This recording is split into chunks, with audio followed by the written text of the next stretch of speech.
this is Unyana from Nyana Productions. We're broadcasting live from eMandaba. So namhlanje sila eMandaba. Njengoba wazi ukuthi kusasa kunodwendwe olukhona lapha ushadelwa uKhuzani Mpungose. So njengamanje sifikile khona la. Selizoshona ke ilanga kubonakalile kade bese sibayeni insizwa lapha. Siqhubeka kade kuhlinzwa iy'nkomo. So kusebusuku njengamanje amalungiselelo ayaqhubeka kwaphazamisa izulu kodwa ke sikutholile ukuthi kusasa ngathi kuthiwa lizoba right izulu azuka khona ama-challenges atheni abantu abafuna ukuza la bazokwazi ukuthi bakhululeke bafike beze bakwazi ukuthi bangene bangabi nawo ama-challenges abakhona.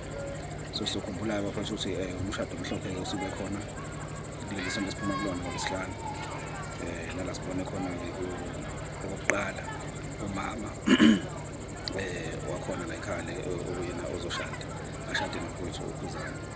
So siyathemba ukuthi abantu bazophuma ngobuningi babo bazosupport ukwethu uKhuzani kusukela nje kona konke-ke abafowethu labasebenza nabo sibabonile akade befika nezipho abaningi ekuqhubekeni kwesonto namanje kusaqhubeka futhi-ke okunye lapha kuma-social network siyathola ukuthi abantu bathakasela kakhulu and sithe ukungena ku-live sifika la sathola ukuthi abantu abaningi bathi basendleleni bayeza and abanye bazofika kusasa.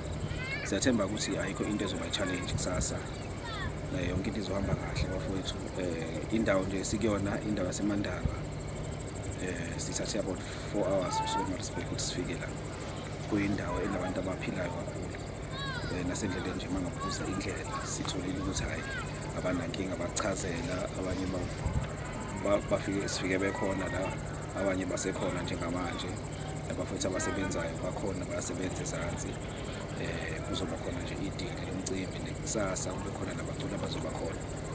So siyathemba ukuthi abathandi bomculo bamaskandi bazophelela la abangazi-ke i-direction indawo nje uma usearch lapha uthi eMandaba noma uthi eMandaba Clinic eNkandla ungahamba uzofika abaphuma eThekwini abaphuma eZululand abaphuma phansi eMaritzburg abaphuma ngako-Greytown even neGoli umfowethu ulilungiselele uyabona nje inhlelo ekhona la emva kwethu isekhaya nje ubona ngempela nje izinto esekuzothi ezansi-ke lapha iy'nkomo zibabekuma-10 ezibisa khona-ke kusalindekile ukuthi sithembayo ukuthi-ke ngokwey'nhlelo konke kuzohamba kahle and sibonile abafowethu ukuthi bona konke kade bekwenza njengoba besishilo-ke bafowethu kade bekwenza nabanye i-information edingakalayo kona wonke umuntu kusukela kusasa ekuseni sizobe sikhona eMandaba sizothathela konke